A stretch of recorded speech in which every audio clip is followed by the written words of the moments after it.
ಆತ್ಮೀಯರೇ ಎಲ್ಲರಿಗೂ ನಮಸ್ಕಾರ. ಇವತ್ತಿನ ಒಂದು ವಿಡಿಯೋದಲ್ಲಿ ಒಂದು ಡೋಲ್ಪಿ ಜೆಲ್ ಅನ್ನುವಂಥ ಒಂದು ಆಯಿಂಟ್ಮೆಂಟ್ ಬಗ್ಗೆ ಮಾಹಿತಿಯನ್ನು ತಿಳಿಸ್ಕೊಡ್ತಾ ಹೋಗ್ತಾನೆ ಸ್ನೇಹಿತರೆ. ಈ ಡೋಲ್ಪಿ ಜೆಲ್ ಬಂದ್ಬಿಟ್ಟು ಈ ರೀತಿ ನಿಮಗೆ ನೋಡಲಿಕ್ಕೆ ಸಿಗುತ್ತೆ. ಇದೊಂದು ಪ್ಯಾಕೇಜಿಂಗ್ ಬಂದ್ಬಿಟ್ಟು ಒಂದು 30 ಗ್ರಾಮ್ ಇದರ ಒಂದು ಪ್ಯಾಕೇಜಿಂಗ್ ಆಗುತ್ತೆ. ಮತ್ತು ಇದರ ಮಾರ್ಕೆಟಿಂಗ್ ಮಾಡಿದ್ದು ಅಪೇಸ್ ಲೈಫ್ ಸೈನ್ಸ್ ಪ್ರೈವೇಟ್ ಲಿಮಿಟೆಡ್ ಅನ್ನುವಂಥ ಒಂದು ಕಂಪ್ನಿ. ಸೊ ಈ ಒಂದು ಡೋಲ್ಪಿ ಜೆಲ್ಲನ್ನು ಒಂದು ಮಾರ್ಕೆಟಿಂಗ್ ಮಾಡ್ತು. ಇದರ ಬ್ರ್ಯಾಂಡ್ ನೇಮ್ ಬಂದ್ಬಿಟ್ಟು ಡೋಲ್ಪಿ ಜೆಲ್ಲು. ಒಳಗಡೆ ಓಪನ್ ಮಾಡಿ ನೋಡೋಣ. ಸೊ ಏನೆಲ್ಲ ಇದೆ ಅಂತ ಚೆಕ್ ಮಾಡೋಣ. ಒಳಗಡೆ ಓಪನ್ ಮಾಡಿದಾಗ ಈ ರೀತಿ ನಿಮಗೆ ಒಂದು ಟ್ಯೂಬ್ ಸಿಗುತ್ತೆ. ಮತ್ತೇನು ಒಂದು ಪೇಪರ್ ವರ್ಕ್, ಯಾವುದೇ ರೀತಿಯ ಒಂದು ಪೇಪರ್ ವರ್ಕ್ ಕೊಟ್ಟಿಲ್ಲ. ಒಂದು ಡೋಲ್ಪಿ ಜೆಲ್ ಅನ್ನುವಂಥ ಈ ರೀತಿ ಟ್ಯೂಬ್ ನಿಮಗೆ ಸಿಗುತ್ತೆ ನೋಡಲಿಕ್ಕೆ. ಸೊ ಬಿಳೆ ಬಣ್ಣದ ಒಂದು ಟ್ಯೂಬ್ ಆಗಿರುತ್ತೆ. ಸೊ ಮ್ಯಾಗೆ ಈ ಒಂದು ಏನು ಪ್ಯಾಕ್ ಮಾಡಿ ಏನು ಕೊಟ್ಟಿದ್ದಾರಲ್ಲ ಅದೇ ರೀತಿ ಇದರ ಒಂದು ಟ್ಯೂಬ್ ಮೇಲೆ ಸಹ ಕೊಟ್ಟಿದ್ದಾರೆ. ಓಪನ್ ಮಾಡೋಣ. ಸೊ ಓಪನ್ ಮಾಡೋದಕ್ಕೆ ಇದು ಒಳಗಡೆ ಸೀಲ್ ಇರುವಂಥ ಒಂದು ಆಯಿಂಟ್ಮೆಂಟ್ ಇರುತ್ತೆ. ಯಾವುದೇ ರೀತಿ ಓಪನ್ ಆಗಿರೋಂಗಿಲ್ಲ, ಸೀಲ್ ಇರುತ್ತೆ ಆಯಿಂಟ್ಮೆಂಟು.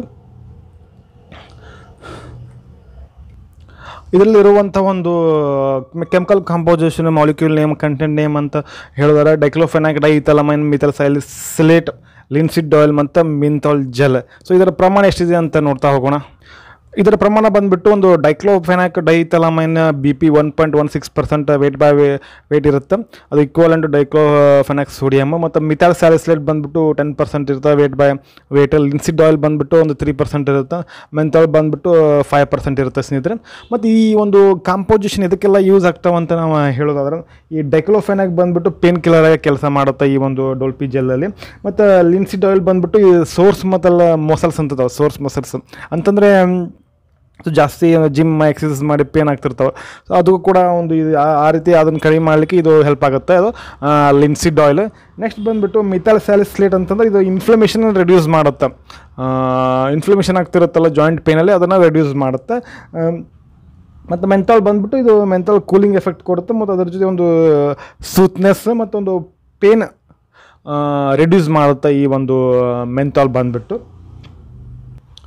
ಇದರ ಒಂದು ಬೆನಿಫಿಟ್ಸ್ ಮತ್ತು ಯೂಸಸನ್ನು ನೋಡಿದ್ರೆ ಸ್ನೇಹಿತರೆ, ಈ ಒಂದು ಆಯಿಂಟ್ಮೆಂಟ್ ಬಂದುಬಿಟ್ಟು ಡೋಲ್ಪಿ ಜೆಲ್ ಬಂದುಬಿಟ್ಟು ಪೇನ್ ಕಡಿಮೆ ಆಗಲಿಕ್ಕೆ ಇದನ್ನು ಅಪ್ಲೈ ಮಾಡ್ಕೊತಾರೆ. ಮತ್ತು ಸ್ವೆಲ್ಲಿಂಗ್ ಇತ್ತಂದರೆ ಇನ್ಫ್ಲಮೇಷನ್, ಮಸಲ್ ಜಾಯಿಂಟ್, ನೀ joint, shoulder pain, neck pain ಮತ್ತು ಈ ಸ್ಪೋರ್ಟ್ಸ್ ಇಂಜುರಿ ಇರ್ತಾವಲ್ಲ, ಸೊ ಎಲ್ಲದಕ್ಕೂ ಈ ಒಂದು ಆಯಿಂಟ್ಮೆಂಟನ್ನು ನೀವು ಅಪ್ಲೈ ಮಾಡ್ಕೋಬೋದು.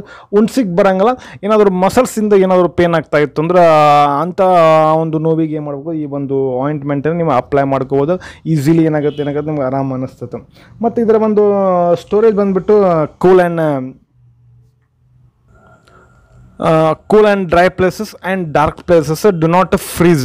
ಕೂಲ್ ಪ್ಲೇಸ್ ಇರಬೇಕು ಮತ್ತು ಡ್ರೈ ಇರಬೇಕಾಗತ್ತೆ. ಮತ್ತು ಡಾರ್ಕ್ ಪ್ಲೇಸ್ ಇರಬೇಕಾದ್ರೆ ಸೂರ್ಯನ ಬೆಳಕು ಯಾವುದೇ ರೀತಿ ಬೀಳೋ ಹಾಗಿಲ್ಲ. ಮತ್ತು ಫ್ರೀಜಲ್ಲಿ ಯಾವುದೇ ರೀತಿ ಇದನ್ನು ಇಡೋ ಹಾಗಿಲ್ಲ ಸ್ನೇಹಿತರೆ. ಮತ್ತು ಬಂದುಬಿಟ್ಟು ಒಂದು ಡೈರೆಕ್ಷನ್ ಫಾರ್ ಯೂಸ್, ಇದನ್ನು ಯಾವ ರೀತಿ ಅಪ್ಲೈ ಮಾಡ್ಕೋಬೇಕಪ್ಪ ಅಂತಂದ್ರೆ ಸ್ನೇಹಿತರೆ, ಸೊ ಅದು ಡೈರೆಕ್ಟೆಡ್ ಬೈ ದ ಫಿಸಿಷಿಯನ್ ಅಂತ ಹೇಳಿದ್ರೆ ಓಕೆ.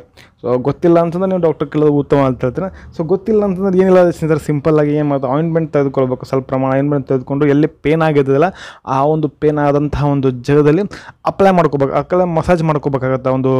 ಒಂದು ಉಗುರಲ್ಲೇ ಮಸಾಜ್ ಮಾಡಿಕೊಂಡು ತಿನ್ನ ಲೇಯರ್ ಆಗಬೇಕು, ದಪ್ಪ ಲೇಯರ್ ಅಲ್ಲ ತಿನ್ ಲೇಯರ್ ಆಗೋ ಮಟನ ಅದನ್ನು ಮಸಾಜ್ ಮಾಡ್ಕೋಬೇಕಾಗತ್ತೆ. ಮಸಾಜ್ ಮಾಡಿಕೊಂಡು ದಿನಕ್ಕೆ ಒಂದು 2 ಬಾರಿ ಇದನ್ನು ಈ ರೀತಿ ಮಾಡ್ಕೊಂಡಾಗ ಏನು ಅನ್ನಿಸ್ತದೆ, ಅದು ಪೇನ್ ಕಡಿಮೆ ಆಗ್ತಾ ಹೋಗುತ್ತೆ. ಈ ರೀತಿ ಇದನ್ನು ಅಪ್ಲೈ ಮಾಡ್ಕೋಬೇಕಾಗತ್ತೆ. ಇದು ಮತ್ತು ಪ್ರಿಕಾಷನ್ಸ್, ಟಿಪ್ಸ್, ವಾರ್ನಿಂಗ್ಸನ್ನು ನಾನು ನೋಡಿದ್ರೆ ಸ್ನೇಹಿತರೆ, ಇದನ್ನು ಬಂದುಬಿಟ್ಟು ಇದು not for veterinary use. So veterinary ಯೂಸ್ಗೆ ಈ ಒಂದು ಆಯಿಂಟ್ಮೆಂಟ್ ಬರಲ್ಲ. ಮತ್ತು ಎಕ್ಸ್ಟರ್ನಲ್ ಯೂಸ್ ಓನ್ಲಿ ಆಗುತ್ತೆ. ಮತ್ತೊಂದು ಇದನ್ನು ಓಪನ್ ಮಾಡಿದ ಕೂಡಲೇ ಅಂತಂದರೆ ಇದು ಮತ್ತು ಈ ಟ್ಯೂಬನ್ನು ಓಪನ್ ಮಾಡಿರ್ತೀರಲ್ಲ, ಟ್ಯೂಬನ್ನು ಓಪನ್ ಮಾಡಿದ್ಕೊಳ್ಳಿ ಅದರ ಒಂದು ಅಂದರೆ ಟೈಟ್ ಒಂದು ಕ್ಯಾಪನ್ನು ಟೈಟ್ ಹಾಕಬೇಕಾಗತ್ತೆ.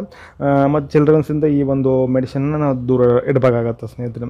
ಇದಾಗಿತ್ತು ಇವತ್ತಿನ ಒಂದು ವಿಡಿಯೋ. ಈ ಒಂದು ವಿಡಿಯೋ ಹೆಂಗೆ ಅನ್ನಿಸ್ತು ಅಂತ ಕಮೆಂಟ್ ಮಾಡಿ. ವಿಡಿಯೋ ಇಷ್ಟ ಆತಂದ್ರೆ ಒಂದು ಲೈಕ್ ಮಾಡಿ, ಅದಷ್ಟೊಂದು ವಿಡಿಯೋನ ಶೇರ್ ಮಾಡಿ. ಯಾರೆಲ್ಲ ಒಂದು ಯೂಟ್ಯೂಬ್ ಚಾನಲ್ನ ಫಸ್ಟ್ ಟೈಮ್ ನೋಡೋಕೆ ಕುಂತೀರಿ ಒಂದು ಸಬ್ಸ್ಕ್ರೈಬ್ ಮಾಡ್ಕೊಳ್ರಿ ಅಂತ ಹೇಳ್ತಾ ಮತ್ತೊಂದು ವಿಡಿಯೋದಲ್ಲಿ ಮತ್ತೆ ಸಿಗ್ತೀನಿ. ಅಲ್ಲಿವರೆಗೂ bye bye. Thanks for watching. ಆರೋಗ್ಯ ನಮ್ಮ ಕೈಯಲ್ಲಿ.